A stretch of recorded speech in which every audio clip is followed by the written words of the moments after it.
Hi everyone for joining the session. I'm requesting Mr. N. Suresh, alum of 1991, to give a small introduction of this club and introduce our today's speaker. It's over to you, Mr. Suresh. Yeah, good evening, Papia. Good evening, everybody who has joined us. It's nice to be back.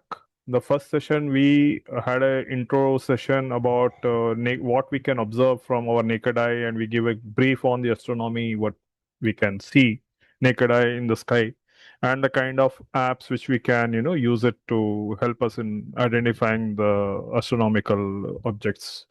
But today we are going a little beyond naked eye observation. We are going beyond the naked eye. So basically, we are bringing in a guide to telescopes, astrophotography, smart telescopes, stacking of photos and things. These are the topics today. So it will be covered by Yash Busare. Yash is doing his PhD from National Center for Radio Physics in Pune, and his focus area is FRBs, that is fast radio bursts. Of course, he's an alum of IIT Madras. He passed out in 2020, and when he was here, he was a strategist for the Horizon Astronomy Club and the Physics Club when he was here. So, Yash, good to have a nice session, and we expect a very good session from Yash because this is his focus area and he has done a very good thing. So we will have time for maybe one or two questions at the end of the session. So we'll wait for it. Yeah. Yash, up to you. Over to you, Yash. Yeah. Hi. Last time we saw what all the things that we can see in the sky from just the use of the naked eye. So today we are going to focus it little bit about the tools that we can use that will be in addition to the naked eye to see the night sky and to capturing these wonders. But before starting, I just want everyone to take back in the time. I think we all shared a few nights in IIT Madras, where maybe when the we saw movie screening at OIT and just going back to the hostel or to have a chai at Ramu, the stars we used to see all the way. And now all of you can fight with your juniors, thinking that who had the best sky. Uh, and as the time progresses, of course, because of the pollution, the light pollution is increasing and the quality of the sky are decreasing. But how do you measure it quantitatively? So this is what the things astronomers use actually to measure the brightness of the object. Uh, so this is a magnitude scale that defines the apparent brightness of the object. So this is in the log scale. So more the negative number is, the more brighter the object is, and towards the positive, it's more dimmer. So human eye limit is around 6. So anything below 6, our eyes can see. Also, that depends little bit upon person to person, but that's an average number. And depending upon pollution, again, you can see below 3, below 4, depending where you are living. And this is the some objects and their magnitude. So, for example, sun is very bright. It's the brightest source we know, and it has a magnitude of around minus 26. Full moon is around minus 12.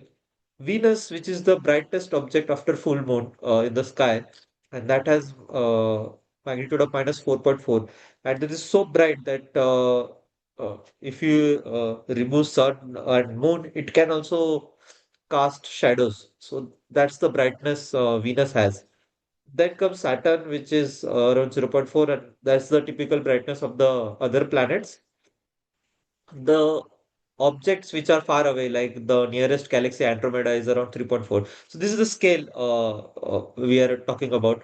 And last time I talked about the app called Sterilium, and there are also many other apps, and they all can show you what is the brightness of the object, and you can use that number to see if you can catch that object from the naked eye or not.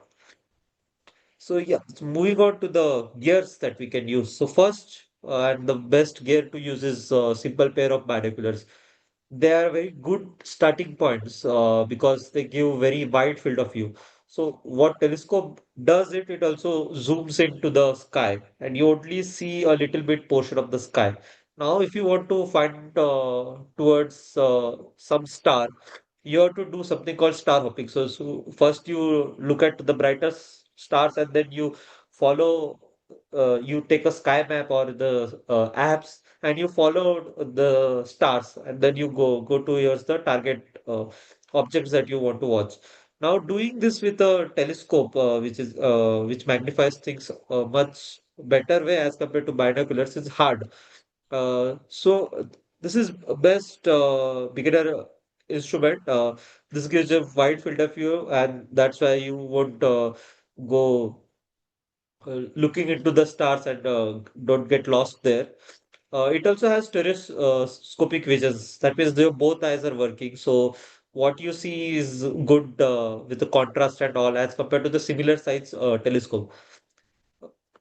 And then I'll move on to the telescope part. So for the telescope, one of the big myths, so many people ask this question is how far this telescope can see. Actually, this is a wrong question because you can even see Andromeda galaxy with your naked eye, and that is 2.5 million light years away. So how far one can see is not a problem. Our eyes are even our eyes are sensitive to look towards millions of light years away.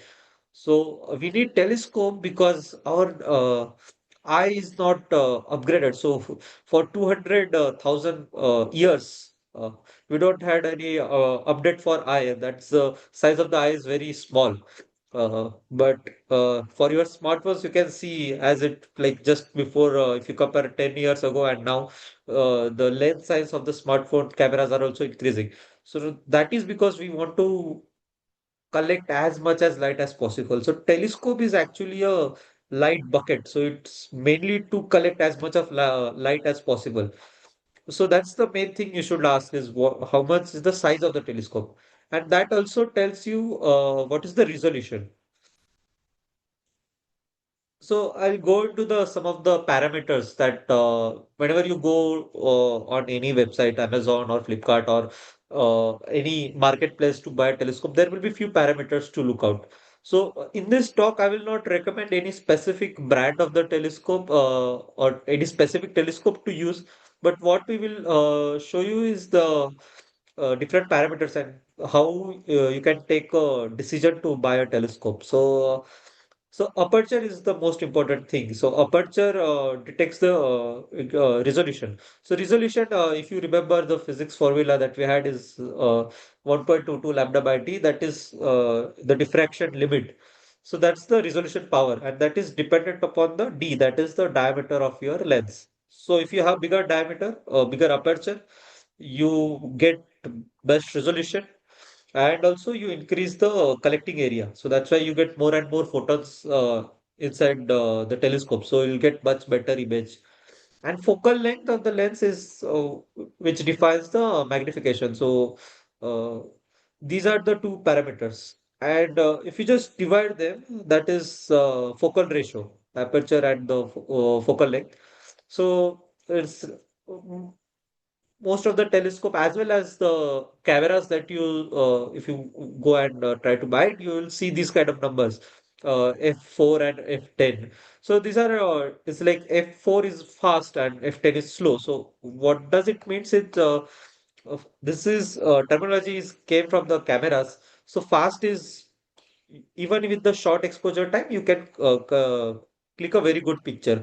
And this fast focal ratios will typically have a wide field of view, and the slower will have a narrow field of view, and that is good for if you want to zoom a lot.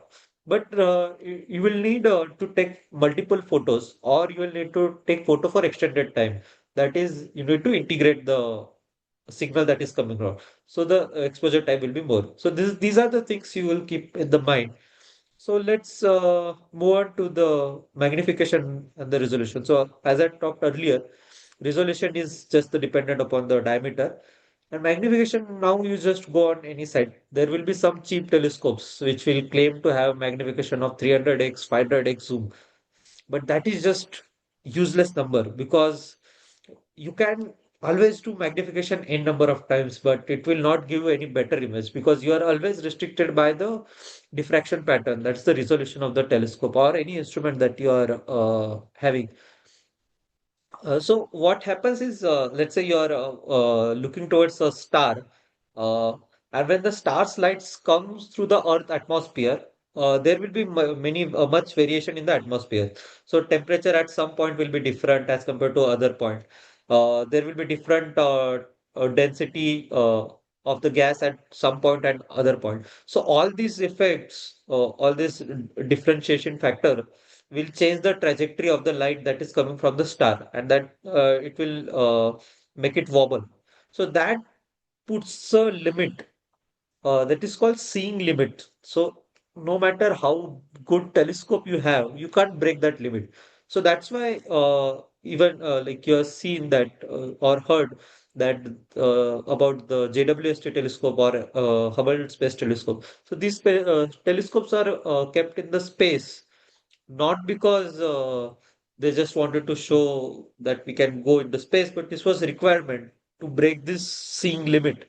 As from the Earth, we cannot, it will not helpful to bigger telescope because of the atmosphere. You can't have this resolution limits. So that for the typical telescope that we use, it's around 200 to 300x. So any number, if it is bigger than that, it's not useful.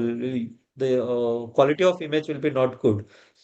Again, so you have all the telescopes will have a objective or the main lens or mirror which is pointing towards the sky and eyepiece.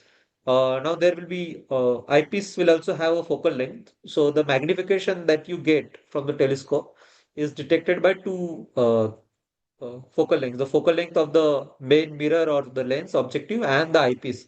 Thus the ratio of that is the what times magnification that you are getting. So 10x, 50x or 100x. So there are if you have smaller eyepiece that will it will have a bigger field of view, and if you have small bigger eyepiece then it will have a smaller field of view. There is also something called parallel lens. So what it does is it just magnifies the image. So it's like it will make 2x times of image. Now one can ask that what if I just put multiple parallels, so 2x 2x 2x like that, we can just zoom in a lot. So answer is yes, you can do that, but it will not give you any better quality of image. But Barelo is used mainly for when you capture the photos from the dedicated cameras like DSLR or mirrorless camera. So when you want to capture any photo from these kind of cameras, what one does is you remove the lens of the camera and directly attach the camera sensor to the telescope. Now the telescope act as the lens of the camera, and then you capture the photos. So the field of view that I talked about. So if you zoomed in a lot, so let's say this is the field of view you you are watching, and now let's say you are just zooming into this point to this star. Now what will happen is the light that you are collecting is constant, and the area over which this is getting distributed, so the final image that you make is also constant. So now, let's say you are only zooming onto this portion, then automatically what will happen is it will be very dimmer as compared to what you have for the full image. So that is the trade-off between zooming in, having a good contrast image, or better resolution and everything. So now let's move on to the telescope type. So the basic one is the something called refractor telescope. So it's made up of the two lens, the objective and the eyepiece. Light comes and it gets zoomed in. So these are the simplest telescope. Uh, so they are easy to pinpoint towards sky. They produce high contrast image and they don't have any maintenance. So you can just keep it in your backyard, and just whenever you want, you can just take it out and look it into the sky. But the cons is it's a little bit expensive in terms of the uh, like if you measure the expense with respect to the aperture size, as you increase the aperture, it gets very expensive.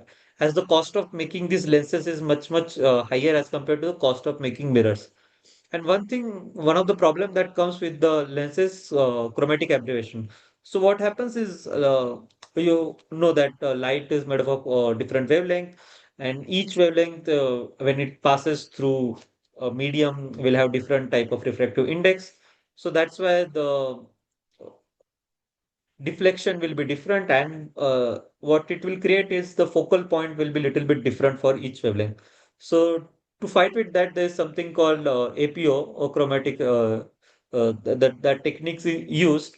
So there are multiple lens which are optimized for different frequencies are kept after the eyepiece, and they just try to uh, collect or produce all the light at the focal point of the one focal point. So that's where we will get rid of this effects of the different the chromatic aberrations.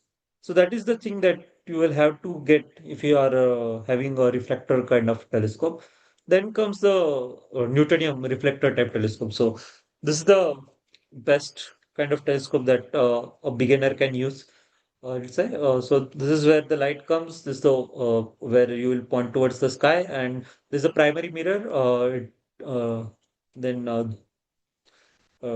goes to the secondary mirror, and then we have eyepiece. So this is where the magnification will happen. So this is very good as compared to the uh, resolution we are getting and the magnification we are getting.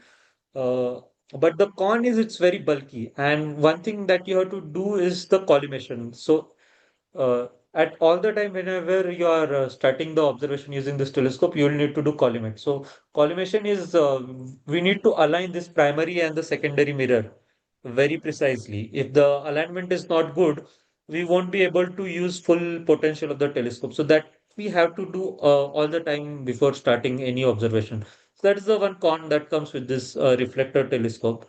And the other thing is they are bulky. So typically, this reflector telescope starts from ranging from 4 inch to 8 inch or 10 inch.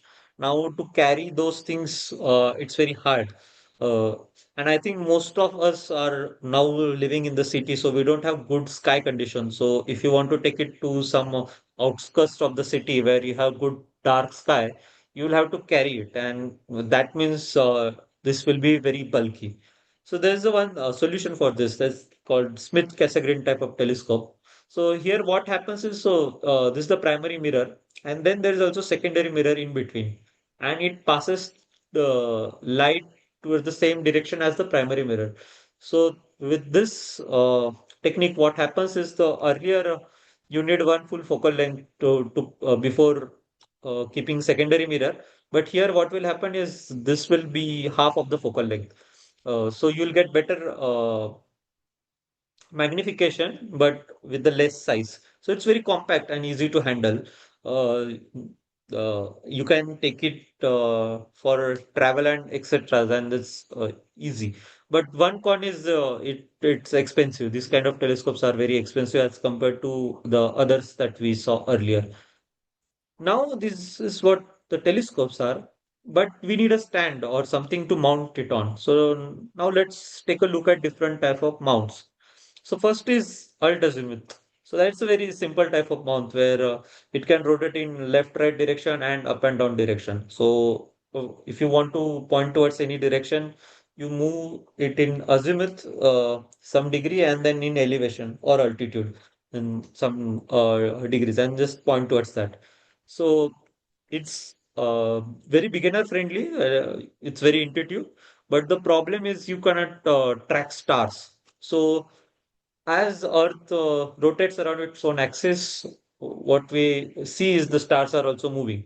And the problem is if you're pointing towards one direction, star will get move very fast. So that kind of tracking is very hard in alt azimuth mount, but it's very easy in the equatorial mount. So what happens in the equatorial? So this is a equatorial mount. So where telescope is kept somewhere here. These are the two directions we have to rotate it, and this is the mount. So the direction of this mount is towards the celestial pole. So now what is happening is Earth is moving around this axis. Uh, so if you point towards any object, you can just move in this direction, and then it will just track the object, and it's very easy to track. You can also ask what are these two lines here. So now let's say the problem is the telescopes are heavy and you want to keep it in this kind of arrangement. It will produce a torque. So in order to balance that, these are just the counterweights. So the telescopes is very easy to move and etc. And this is best for astrophotography because you can track it. There are also telescopes which are now motorized. So the motor will rotate opposite in the direction of what Earth is rotating, and it will balance out for the motion of the Earth, and you can just track the stars. And why tracking will be helpful is simply because you can keep your camera or sensor open for a large amount of time, or even if you just let's say point towards some portion of the sky that you want to observe, and maybe you want to show it to some your friends or your kids, then it's easier to do it with the equatorial telescope as compared to the alt azimuth. The next one is something called Dobsonian. So earlier, it's similar to what we saw in the alt azimuth. It has the similar left, right, and up and down motion. But this is mainly for the big telescopes because let's say you have a 6-inch or a 8-inch telescope. To put it in alt azimuth mount, it's very hard. So this is where Dobsonian mount comes. So it's just the same system, but it's in the downside of the telescope, and it's easier to handle. So most of the telescope in the beginner friendly range will be better in the if you have a Dobsonian mount, and this again it's very intuitive to use. So yeah, I'll recommend this kind of mount if you want to buy a telescope. Now, today's there are also smart telescopes. So what that does is this completely electronically telescope. So you just connect it with your phone. It will get GPS coordinates. It will also po point towards the North Star and align everything on its own. And then you can just select an object which you want to watch, planet or any nebula or comets, anything. It will rotate automatically, go towards that direction, and start taking photographs. And what it does is it doesn't have uh, it have a small screen at the eyepiece, and you can watch it through that. And it keeps the exposure time for a long amount of time. So lot of photons are getting integrated, and then you see very good images.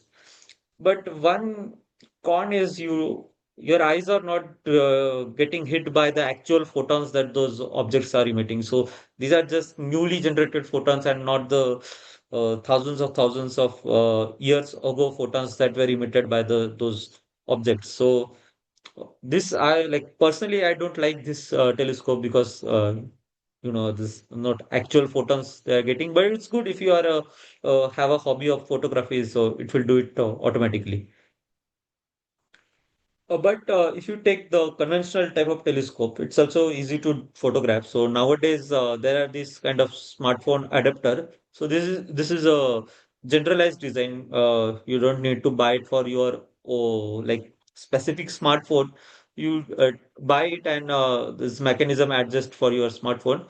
So what happened is it you can attach it to a telescope, and then whatever your telescope is seeing, uh, it will directly go to the camera. So you just attach the smartphone on the eyepiece, and then you can take amazing pictures. So I'll just show some pictures that I have taken with the similar way by attaching camera to the telescope. So this is both the pictures I took when I was in IIT Madras with the Horizon Club with Yashodan.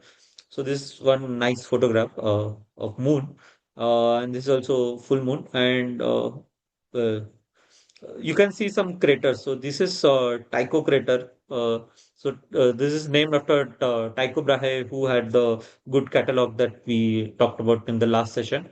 This is Kepler crater, and this is Copernicus crater.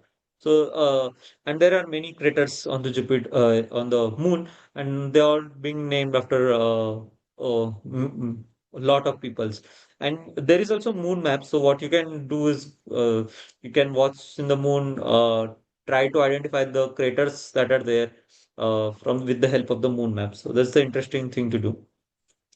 Now, this is all with the telescope. Now, let's say you want to look at the sky or take photograph of the sky with just using the phone or just the camera. So that is also possible. So one thing that you need is the tripod. That is the must you need, because what we are trying to capture are moving, and if we start to do any kind of vibrations, the camera shake will move the stars little bit, so we don't want that. So that's why we need a tripod, and that is the must have thing. Then you don't take the photographs directly in the normal camera mode that it opens. You first shift it to a manual mode, and the manual mode you will have different options. So something called ISO, exposure time, and manual focus. So you need to do tweak this a little bit, because the cameras are not optimized for astrophotographies. Few phones do come with astrophotography modes. You can try out that. That is also good. But for the most of the time, what I have found is the if you do it on manual, it gives a good result. So first thing is the focus. So now our objects are at infinity. So we just move the focus to infinity. That is a main thing, because the autofocus in our cameras are not will not capture the night sky very quickly. Then the thing is ISO. So ISO is something called it's similar to the sensitivity of the camera. So sensitivity of the colors of the camera. So if you increase that number, you will see lot of colors. But that also comes with the increase in the noise. So you have to, depending upon your camera, you can just find a sweet spot.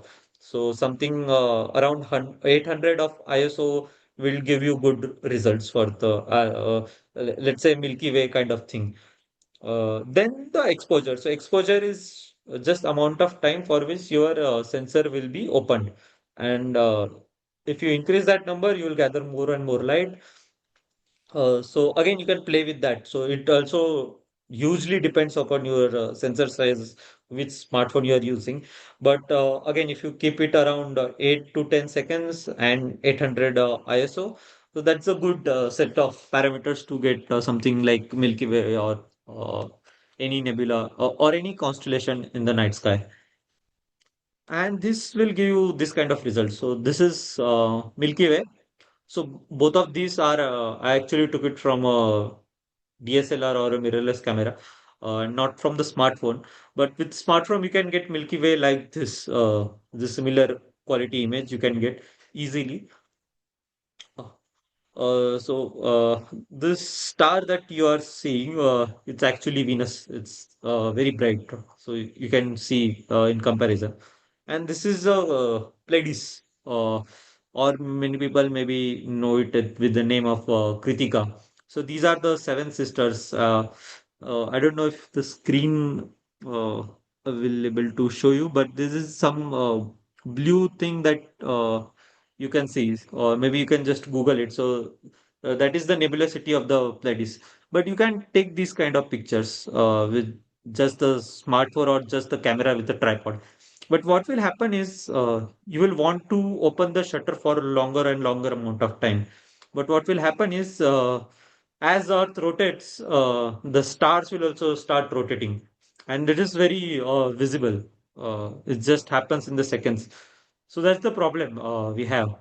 And the solution, one cute solution is you take this kind of nice pictures. This is called star trails. So this I have taken it from very bright location, and this is with the phone camera. So and I did not had a very good tripod at that time. So you can see that there is at some points there is some shift in the stars. So that's why you need to have a very good tripod. So this is North Pole, and you can see it's not moving, and everything is moving. So uh, that is where the Earth axis is pointing, and you get very good pictures. And you can also do understand where you are. So, for example, this latitude of your place will be depending upon the elevation of this north side, and you can do the maths, and it will be the same. So these are also good pictures. But yeah, if you are not interested in this kind of images, we can also try to remove it. So that is done with something called star tracker.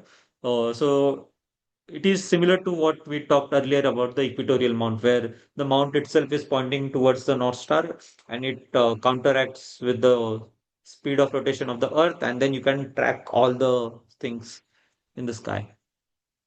One way is also to do that. So, for example, if you want to take pictures of the planets, so we'll move into that. So, let's say Jupiter, if you take any telescope. So, this was taken with a 10-inch telescope. The image, I'll show it. Uh, these are just for illustration. So, what happens is again the atmosphere problem that I talked earlier, the seeing problem, because the turbulence in the atmosphere. The objects that you are watching will be a little bit hazy. So now for the planets, this is the main issue because they're a structure and they're very close by, and you want to look at towards that structure. So you need to produce a crisp image as opposed to nebulas. It has some haze already, and for those, these problems will not be that much as compared to the planet imaging. So there, what people use is something called lucky imaging. So what will happen is, let's say you take a video of a planet and you just keep observing. So atmosphere is little bit having a turbulence, but there will be some lucky frames where you get good image. So let's say it's shown here. So this is little bit exaggerated, but just to get the point. So let's say there are few frames where the object is shaky, but there will be one frame where it's very good. So we select these kind of frames and stack it. So what stacking is just uh, adding multiple image on top of each other. I'll come to that point in the later, but this is what it is done. So as just video of so this is the video I took for Jupiter. So you can see Jupiter, and these are it's three moons, and the fourth one is here. So this is possible to look at with any 6-inch or even 3-inch telescopes. Uh, and this video was so here you can see how fast actually Jupiter is moving. So this is I attach my phone to a telescope mount with that kind of adapter that I talked. Um, and then I use the software called PIPP. So what it does, it will crop the video around Jupiter, stabilize the video because there will be shakes happening, and then I use something called autos stacker. So what it does, it will put lot of points on the image and just identify how the individual point is moving in the with respect to the next frame. So for any video, let's say I took it in the 30 frames per second. So let's say in 3 seconds, I will have around 90 frames. And then for each frames, it will put this kind of marker. Uh, and it will identify that same marker in the next frame and identify how in which direction it has moved, and then it takes that part out and keeps the Jupiter at the same central point, and then we stack the image. So that is just we add all the images on top of each other. So what this will do is it's like we have a signal and we are adding the signal, and that will give you better signal to noise ratio. I'll come to that part in just two slides. So this is how the final product we have. So this now is the same video that you saw here, where the we had very hazy Jupiter. We get very nice looking Jupiter, and this kind of image analysis can be done for all the telescopes or the with any kind of gear, even with the smartphone or the DSLR or something good dedicated camera.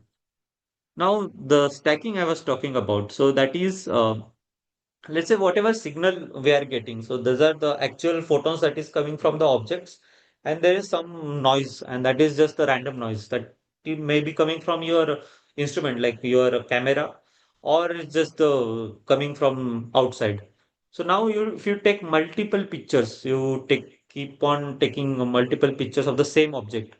the signal will remain same. That is it, because this in astronomical scales, it will take it more than your lifetime to change the signal. But the noise will get like, I mean, or for each frame, the noise will be different because it's just a random noise that is coming. So now if you just add, the Gaussian noise will get lower and the signal strength will get increased. So this is where the SNR will get better and better if you add more and more images, and you get very nicely looking contrast images. So this is what technique is used, and this is also used for the nebulas or the galaxies that you saw. And this again can be used just for cell phone camera, or just the simple mirrorless or DSLR camera. So with this, if you want to stack the photos, what one also does is they take these kind of frames called bias, dark, and flat. So what are these? So your camera will have its own noise. It will create noise no matter how good cameras you buy. Uh, but we need to know what's the type of noise, or what's the amount of noise it is creating. So that's why where we take a bias frame to measure the red noise of the camera. Now, when you are keeping the sensor of the camera open for, let's say, 15 seconds or 30 seconds, what it will do is it will have some hotspot. Uh, what it will even do is it will start heating as you take multiple photos, and it will start radiating in infrared. And your all the cameras are also sensitive to infrared. So it will again catch the same things that it is emitting, and that will be just the noise, and it will be consistent across all the frames, because uh, some pixels will get bad in the camera. So now if you want to remove that, for that we take something called dark frame. So it's the same, all the settings, ISO and exposure time that you had for the actual target image, but you take this for the just with the by putting a lid on the lens. So you're not actually seeing any sky. It should produce a darkness, but still you will see some points. That is the points which is camera is adding. That is the dead pixel or hot pixels that are there. So that can be later, we can remove it. And something called flat frames. So your camera will not have equal response to all the directions. Just to model that, we take something called flat frames. And then using these three kind of frames, we subtract it from the actual image or actual target that we are taking. Then you need to process it. And yeah, many people think that processing is some kind of cheating, but that is, I feel it's very necessary step. You need to take all the details that are possibly we can take out from the data to get the best kind of image possible. So this is how it will look. So by the way, this is Andromeda Galaxy. So this is how the photograph will look without any processing, just with the stacking. So here you are just seeing the core of the galaxy and no arms are visible. Now you need to take these details out. So this can be done with any good editing software, like Lightroom or Photoshop. I use GIMP. This is open source software and free to use. Uh, so here, first we play with the exposures and other settings to take details out. But what one can also do is you take out the stars. So this is called something called starless processing. Because let's say you're increasing the exposure, what will happen is this core or these stars those are there, they will be so bright that you won't be able to see these fine details in the image. So what one does is it just takes the star out from the image. So that is like, if you want to do, you can contact me later. What are the exact step? But there is a machine learning model which can identify stars, take it out, and you have this image without stars. And then you process differently on this kind of faint features. These are the arms of the Andromeda galaxy, and then you again do the composition, and then you get this kind of beautiful picture. So this is what you can get with a good DSLR or mirrorless camera. But yeah, for this kind of image specifically, you need really good kind of lens on the camera. Yeah. So this is till now we are just looking at the visible light, but uh, like all the objects in the night sky don't only emit in the visible light that our eyes can see. They also emit in different, like starting from gamma rays to all the way to radio in the EM spectrum. They emits in all the wavelengths. So you need to like our cameras can actually record infrared light also at this point. If you now even try, you take your AC or TV remote, if you have TVs now, and just point toward the camera of your phone, you will see a blinking light, and that is infrared light that your camera can catch.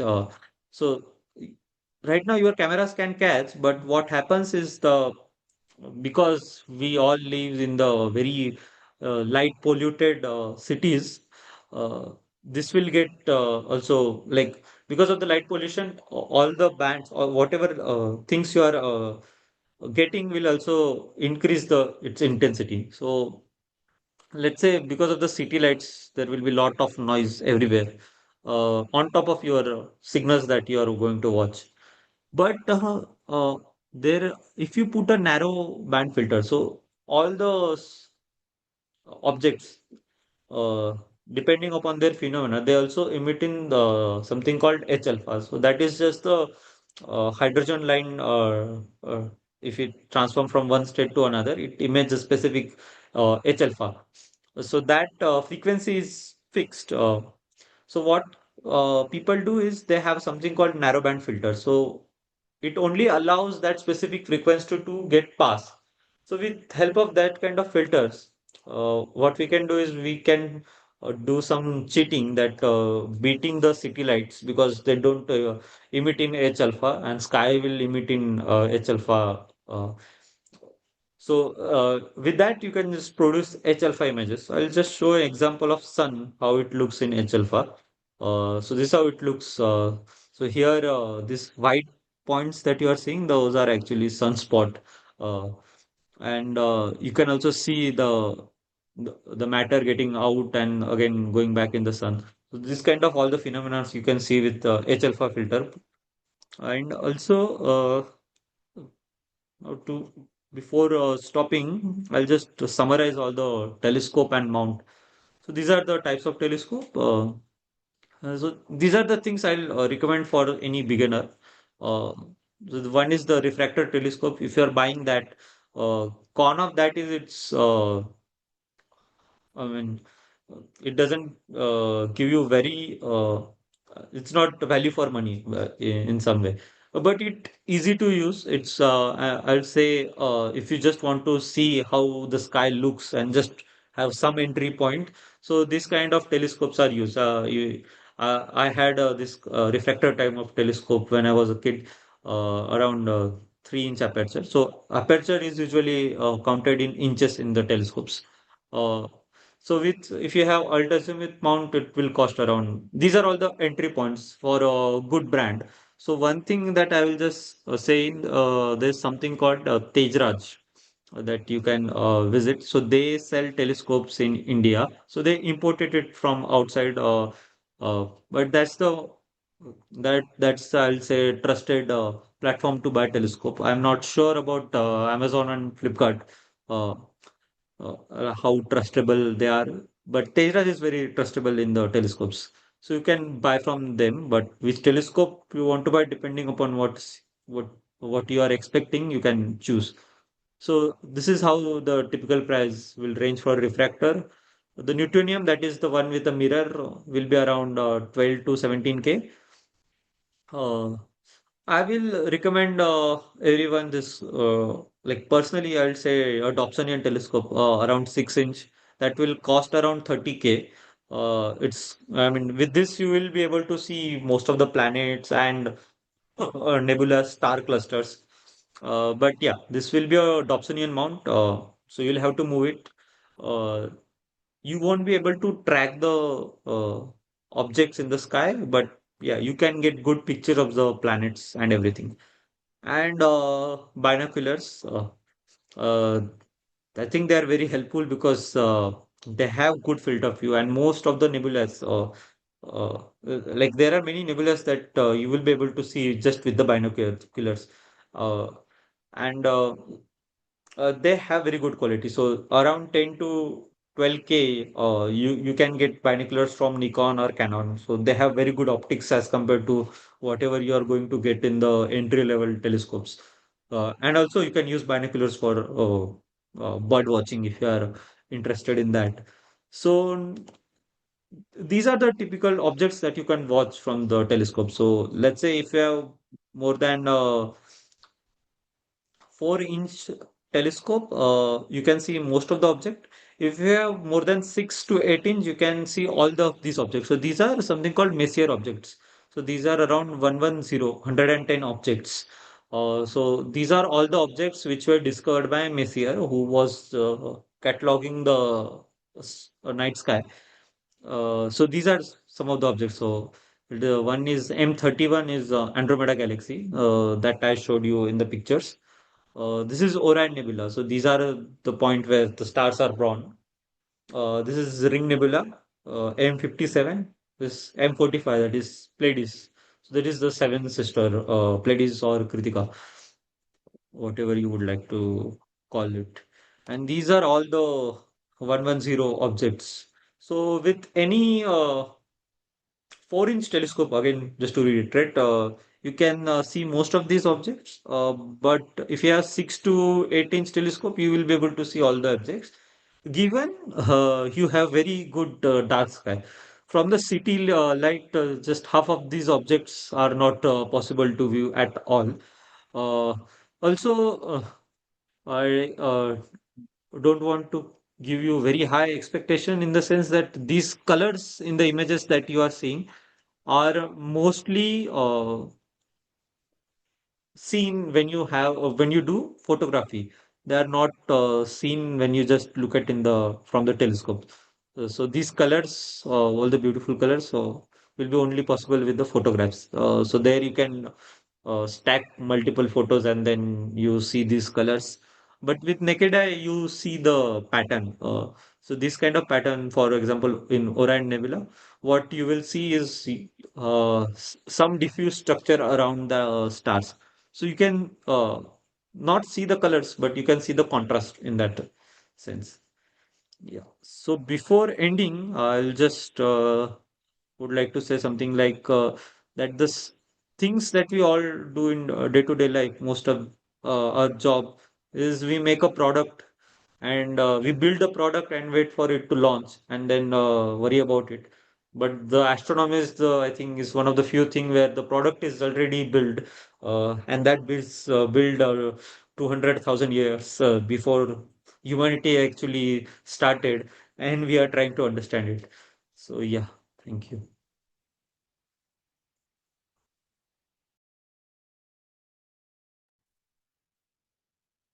Thank you, Yash. Mr. Suresh, you are there? So we can open the floor for a few question answer. Anybody is willing to ask anything to Yash? You can write your question in chat box.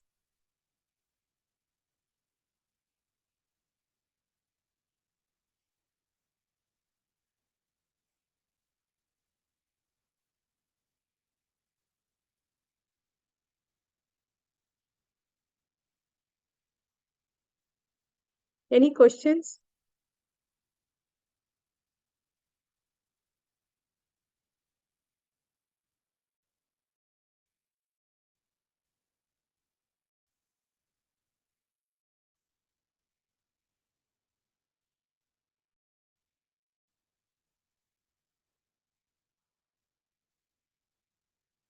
Hello.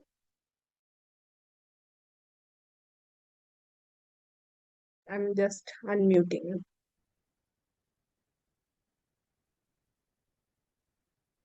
Yeah, I think there are questions in the chat, so I'll just answer. Yeah, please, like, Yeah. So, any links to DIY telescope? Yeah, I don't have a link. I'll post it in the WhatsApp group. But yeah, you can definitely build a DIY telescope.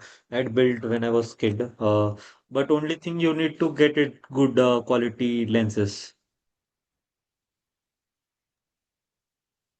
Yeah, thank you. Okay, now you can unmute. Now you are Yes. unmute, right? Yeah, I got it. Yeah. That was a very nice session, Yash. Very interesting and very informative. Yes, of course, we have a lot of questions coming in. Let's see what questions we can answer immediately, and we can just see what we can, in the group, WhatsApp group, we can answer it. Mm, So so site I can, as I told earlier, is something called Tejraj. mm, I think they ship all over India. The shop is based in Mumbai, but they shipped all over India. So if you just go tejraj.co.in or something like that, yeah. uh, yeah, there you can buy. Okay. Yes, there is a question from Pradyumnan Madhavan. He says, is it possible to take images from telescope using a smartphone? I tried to take a few photos of the moon, but it was difficult, he says. Uh, yeah, so it is possible. So one thing is, uh, if you are just trying it with your hands, you need very steady hands. So what I will recommend is having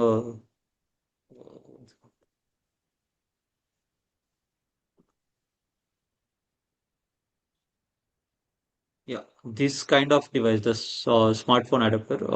Is my screen visible now? Right? Yeah, it is visible. Yeah. Yeah, yeah. So this kind of smartphone adapter. So here you can just attach it to your eyepiece. Then there will be no shake from the camera or telescope. And then what also one you need to be careful about is the settings of your camera. Uh, so because it will initially will just see dark, it will just keep exposure and everything very high, and that's why you may be not able to catch the object. But if you just do it in manual mode or pro mode, then and just adjust the settings. So as I told earlier, ISO is for color sensitivity. So keep the number high, you will see lot of colors, but also lot of noise. Uh, Exposure time is for keeping how long you want to keep the uh, sensor open, and if you increase that number, it will integrate light for that much amount of time. So uh, for moon, I'll say the exposure time you keep it very minimal. ISO you can keep around 50 or 100, the minimum that you have, and exposure time around 1 by 50 or 1 by 100, around that number. So it will it should give better image. Yeah. Yeah, okay. One information to Naveen Rao and Madan. Yes, this recording will be available, which you can go through it later on also. IITMAA will provide the recording in the astronomy group, so we can always look into it. Yeah. Yes, There, another 1 or 2 days we'll post the link, yeah, YouTube yeah. link. Yes, there is one question from Jacob. He says, what level of magnification can we expect from a good binocular? What specification should we look for? You Uh, mentioned Nokia Canon binoculars. That's what he's uh, talking about. yeah. So with that, I think you can go up to 10x or so uh, Okay. with the binoculars. No, I think it's so it is from Nikon and Canon. Nikon and Canon. Yeah. Okay. Yeah. Yeah. Okay. And Not Nokia. also Yeah. Zeiss also have binoculars. Hmm. But they're a little bit on the expensive side. But to start with, I think Nikon and Canon, they're good. They Hmm. build good quality optics. Kshitij is asking another question. It says, if one were to only use the manual settings of phone, what all things can be observed in sky, and how does this compare with what we can see with DSLR and binoculars? Yeah. Okay. So Just from the phone, you can capture all the constellations. Uh, Milky Way. So as you just so this kind of photo of the Milky Way, you can take it from the phone. Uh, this you can take from the phone. Uh, the only problem in the phone is because you have limited resolution, you can't zoom in. So that's the only issue. As if you comparing phone with a DSLR, and also this kind of images, the star trails that I talked, you can take this kind of photos from the phone. All the constellations you can take. Uh,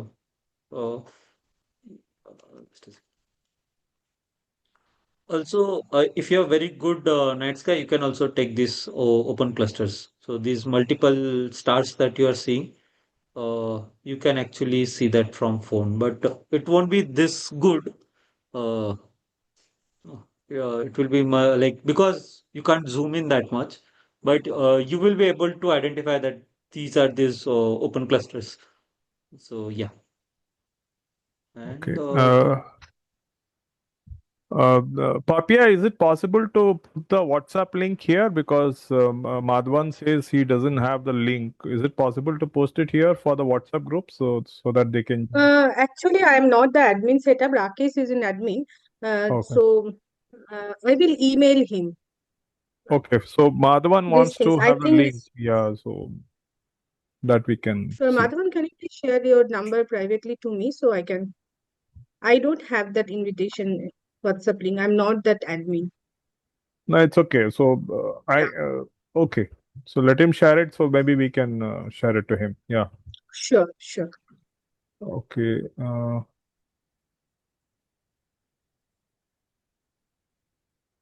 Okay. Good. So that's questions what we have today, and anything more is there, please put it up in the WhatsApp group. I think we'll be happy to come back to you and answering your questions. And yes, somebody had asked about how to, is there any course on astrophotography and things, astronomy, astrophysics, and other things. So I think we can reach out to them later with some details. yes, Astrophotography, is there any, beginning how to learn astrophotography and all, so that we can reach out to them. mm, So, that's kind of a thing. yeah, So that we can definitely reach out. Yeah.